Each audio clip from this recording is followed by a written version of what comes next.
안녕하십니까. 지금부터 2023년도 한국은행 연차보고서의 주요 내용에 대한 기자 설명회를 시작하겠습니다. 오늘 설명은 최재효 커뮤니케이션 국장님께서 해주시겠으며 주요 내용에 대한 관련 팀장님들도 함께 배석해 있습니다. 안녕하십니까. 커뮤니케이션 국장 최재효입니다. 한국은행법 제102조에 따라 2023년도 연차보고서를 작성하여 3월 28일 금통위에서 의결하였습니다. 연차보고서는 국내외 금융경제 상황, 한국은행의 주요 정책 및 업무 수행 내용, 그리고 재무 현황 및 조직 운영 등 경영 상황을 연간 시계에서 정리한 보고서입니다. 이번 연차보고서의 특징과 주요 내용에 대해 설명드리겠습니다.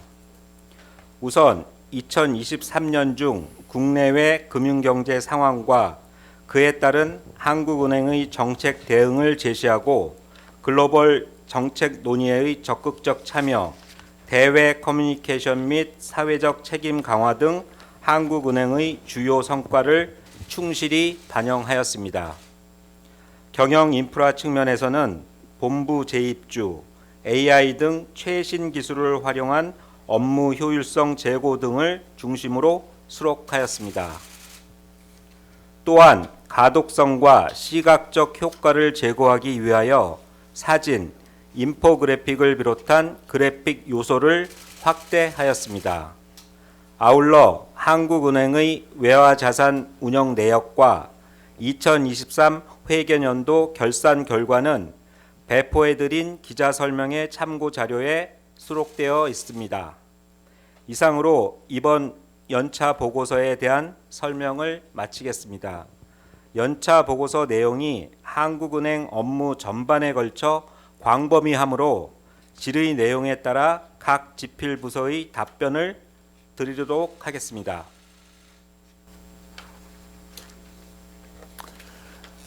네, 이제 기자님들의 질의를 받도록 하겠습니다. 이미 네.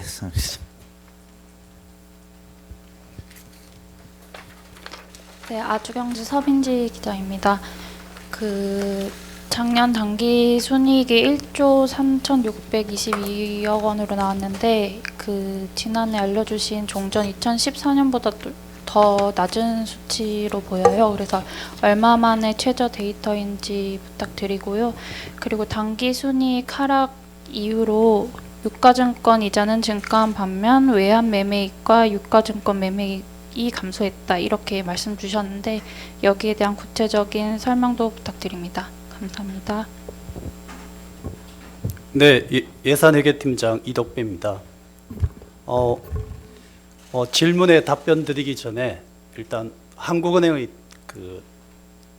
당기 순이익에 대해서 먼저 말씀을 드리겠습니다.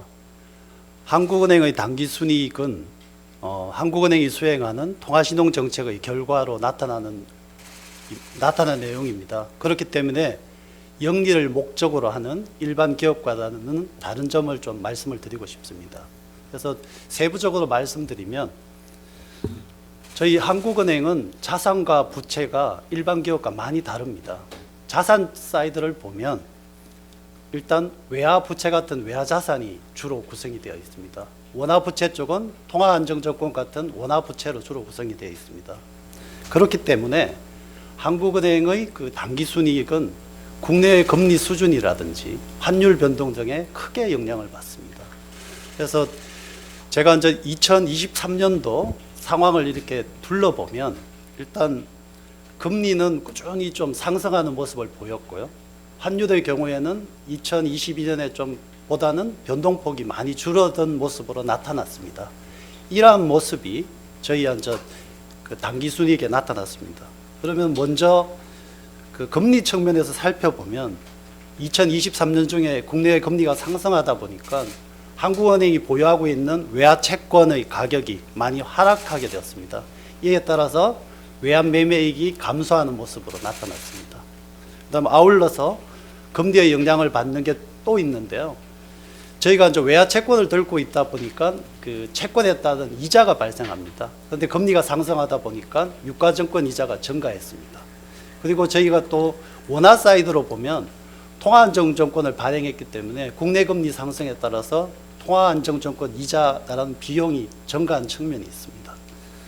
그리고 환율 측면을 보면 저희가 2022년 하반기를 중심으로 해서 좀 많이 변동폭이 확대되었다가 2023년에는 변동폭이 좀 줄어든 측면이 있습니다. 이에 따라서 외환 매매익이 2022년에 좀 많이 발생했다가 2023년에는 외환 매매익이 좀 줄어든 측면이 있습니다. 뭐 저희 쪽에서 나눠드린 참고 자료 보시면 알겠지만 뭐 대부분의 한국은행 손익의 변동 내역이 총 수익이 좀 감소한 측면에서 나왔습니다.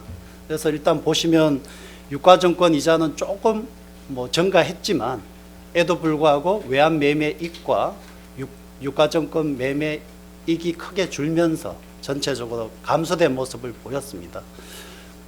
그 외에 지금 말씀하셨는데 저희가 한국은행이 2007년까지 적자를 보이다가 2008년에 흑자로 전환이 되었습니다.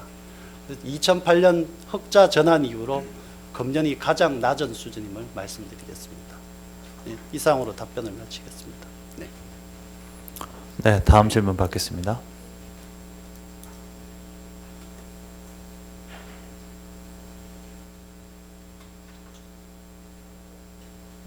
네, 한 기자님. 안녕하세요. 매일경제 한상호입니다. 올해 순이익이 줄면서 정부 세입으로 가는 금액이 작년에는 1조 7천억 원 규모인데 올해는 9,200억 원 규모로 좀 급감했는데 네. 좀 이게 정부 세수 쪽에서도 좀 영향이 있을지 좀 어떻게 보시는지 궁금합니다. 저희 입장에서 뭐 정부 세수 부분에 대한 평가는 뭐 저희가 하는 거는 바람직하다고 생각하지 않고요. 말씀드린 바와 같이 한국은행의 단기 순이익은 저희가 한국은행이 수행하는 통화신용 정책의 결과에 따라서 나오는 거고요. 그에 따라서 저희가 법에 따라서 법인세를 내고 필요한 적립금을 적립한 후에 뭐 정부에다가 뭐 저희가 뭐 잉여금으로 납부하는 부분입니다. 뭐 정부 세입 부분에 대해서는 뭐 제가 코멘트할 부분은 아닌 것 같습니다. 네, 다음 질문 받겠습니다.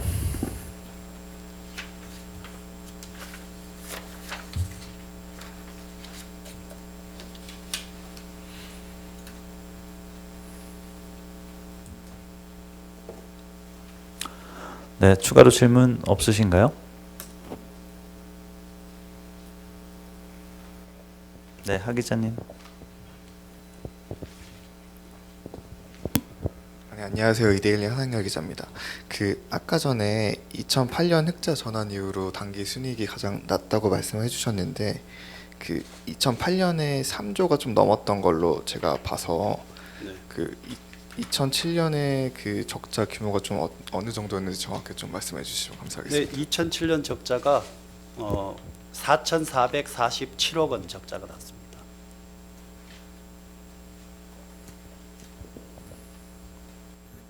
네, 질문 있으실까요? 네, 오 기자님. 네, 저 연합인포맥스의 오진우 기자입니다. 외화자산 운용 파트에서 국내 금융기관 활용 부분이 이제 위탁이나 증권 매매 이용하는 기관 숫자가 이제 지난해에 전년 대비해서 그대로고요. 그다음에 매매 위탁액이나 매매액도 거의 변화가 없는데 국내 금융기관 활용을 이제 점진적으로 늘려간다라는 게 한은에 계속되는 방침인데 지난해 이렇게 좀 정체된 이유를 듣고 싶고 그다음에 앞으로 좀 어떻게 하실 계획이신지 말씀 부탁드리겠습니다.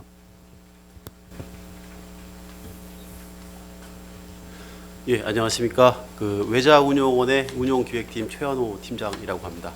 반갑습니다. 질문하신 오 기자님에 대한 답변을 말씀드리겠습니다.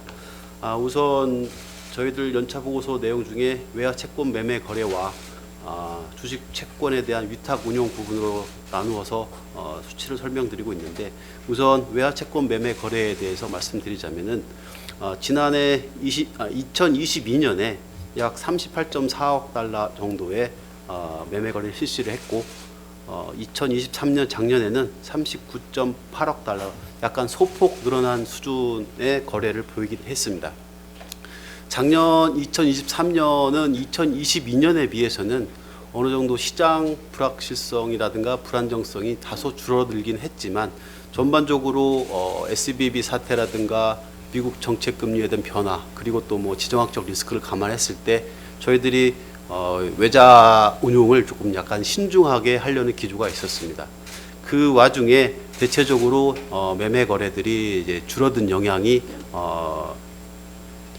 국내 기관과의 매매 거래에 있어서 조금 소폭 늘어나는 요인으로 작용을 하지 않았나라고 판단이 됩니다. 그리고 위탁 운용 부분에 있어서는 전년 2022년 수치와 2023년 수치가 동일한 걸로 확인되실 텐데요. 실질적으로는 이제 저희들 아시다시피 외환 보유액이 전년에도 약간 소폭 줄어들었습니다. 그런 와중에 국내 은행에 대한 위탁 규모를 크게 늘리기는 어려웠던 부분이 좀 있고요.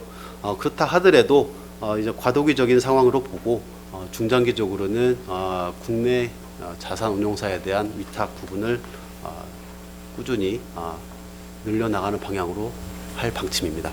네, 감사합니다. 네, 다음 질문 받겠습니다.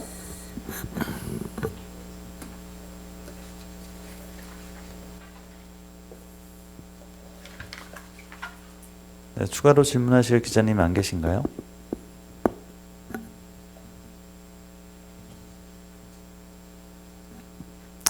네, 더 이상 질문이 없으신 것 같습니다. 그럼 이것으로 2023년 한국은행 연차 보고서에 관련한 기자 설명회를 마치겠습니다. 감사합니다.